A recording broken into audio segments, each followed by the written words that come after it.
Hello, great minds, and welcome back. Hope you're doing great as usual. How is your mental health, your emotional health, your psychological health, your spiritual health, and of course, your physical health?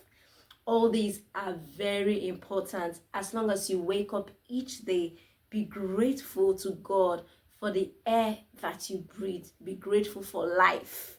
Yeah, so we started a series, The Advantage in Disadvantage. And in case you have not seen the first series, please look for it, ensure you watch it, and then you can catch up with us where we are at. Yes. So welcome. We are in the book of Judges chapter 2 and chapter 3. There is a beautiful story. We are reading from there and picking out life lessons. Now in the Bible, there are things that we can practically take and use in our everyday living. And one of which is this, the story of Ehud.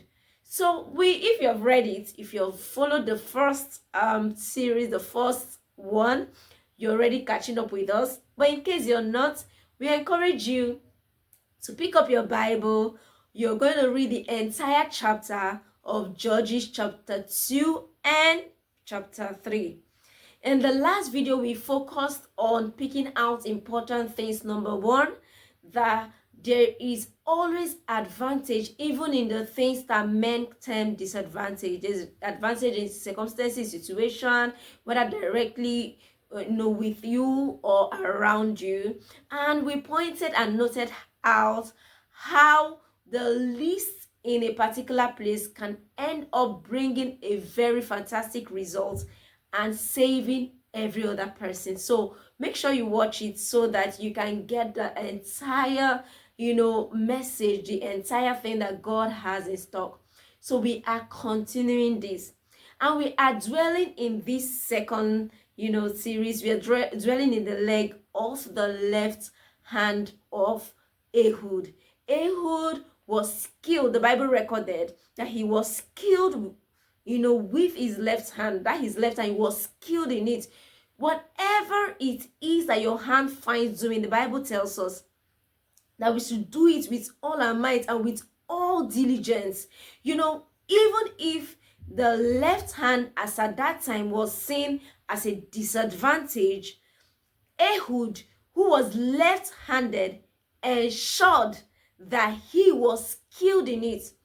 Whatever it is that you are with, or you have, or you can do, or you have access to, regardless of what humans has termed it as, regardless of how you have seen it, ensure that you make the best use of it. Make the best use of your time. Even if they say you are arriving late, yes, you have arrived already. So why not make the best use of your time? Because whether you use it or not, the time will still keep passing by. So use the best of it. Is it at the office? Maybe you look at yourself and you feel, I'm not yet in that position, that I'm in the least compared to others. Other people has gone ahead of me. In that particular position where you have been employed to work, make the best use of it. Be so skillful that no one can replace you. Be so skillful that when they are looking out for somebody in that particular area on that level, you are the first to come up with. See how Ehud, who was left-handed, was skillful with it. And that was why he was able to take out a strong city. By taking out a strong king. By ensuring that he doesn't miss his opportunity when he gets the shot. And the way he was not able to miss that opportunity is because he has been applying that skill. He has been practicing with that hand. So keep practicing with what you have. Never ever get lost feeling that this is a disadvantage to you. Take that chance and use it to the best possible way, to the best possible length, to the best possible limit. Use that thing that you have, that people have called disadvantage. Take hold of it, take charge of it, and see the best way you can use it. Guess what? God can use anyone to fulfill purpose. And we ended the last series by saying that you are a walking, breathing purpose. You know how we always look out for purpose? Oh, what is my purpose in life? What am I going to achieve? Look out for yourself and say, okay, I am the one happening to things. So how do I change this in this atmosphere? What can I do differently? What can I do better? How can I improve? How can I help others? How will my contribution be of advantage in this time, in this place, at this particular season of life? You are the purpose. When you redirect your mind this way to see that things are not just happening to you, you are happening to things. When you look at things this way, you approach life differently. With more confidence, you try your best. Even when they have said no to you, you try again. Even when people have said you cannot do this, you keep doing it. You keep doing it, not because you want to prove them wrong, but because you are the purpose that happens to the thing. Ehud was the purpose for the season. And because of him taking advantage of his disadvantage, according to how we men has categorized it, according to how his time categorized it, he took advantage of it and ensured that he keeps hitting and hitting, and by that he happened to Israel. He happened to the enemy, to the children of the nation of Israel. He happened positively, and to those of the enemy, he gave them karma with what men call disadvantage. So with that skill, what is that skill? That you have looked at yourself and you say, no, this is my disadvantage. What is that? Look within you. What have you termed disadvantage? Pick it up and practice with it and see the best possible way you can utilize it, because you are the one happening to things. Things are not just happening to you. You are happening to things. What will you happen to? Who will you happen to? How would you rescue the rest of the people who have also seen that particular thing as a disadvantage? How would you rescue it? When you read that Judges chapter 2 and chapter 3 and read a fantastic story, you would see that it encourages those who are left-handed to say, okay, if Ehud could be so skillful with using this hand, then I also can be more skillful in this particular time. And thank God for the age and time that we are, where they are no longer, or probably, most possibly, no longer terming a left-handed person disadvantage anymore.